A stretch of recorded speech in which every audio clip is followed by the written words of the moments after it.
ડાંગના સાપુતારામાં ભારે વરસાદથી હાલાકી. વરસાદને પગલે માટી અને પથ્થરો ધસી આવ્યા છે. ઘાટ માર્ગમાં પથ્થર અને માટી આવતા હાલાકી પડી રહી છે. ઘાટ માર્ગ પર વાહન ચાલકોને ભારે હાલાકી પડી રહી છે.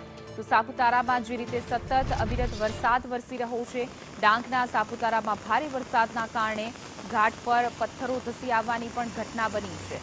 ભૂસ્ખલનને કારણે રસ્તો પણ અવરોધાયો છે.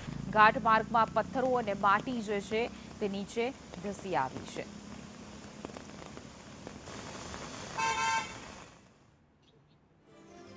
ડાંગના સાપુતારામાં ધોધમાર વરસાદ, જેના કારણે ઘાટી માર્ગમાં પથ્થરો અને માટી જે છે એ ધસી આવતા વાહન વ્યવહાર પણ ખોરવાયો છે. લોકોને હાલાકી પડી રહી છે.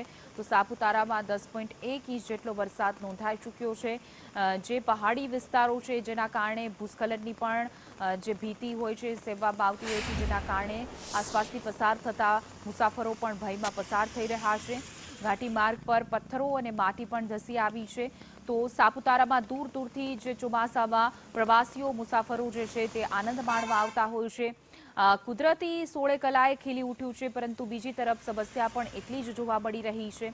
કારણ કે આ ઘાટી માર્ગ છે કે જ્યાં ભૂસ્ખલનની પણ શક્યતા રહેતી હોય છે અને ભારે વરસાદ અને પવનને કારણે માટી જે છે તે રસ્તા ઉપર આવી ગઈ છે.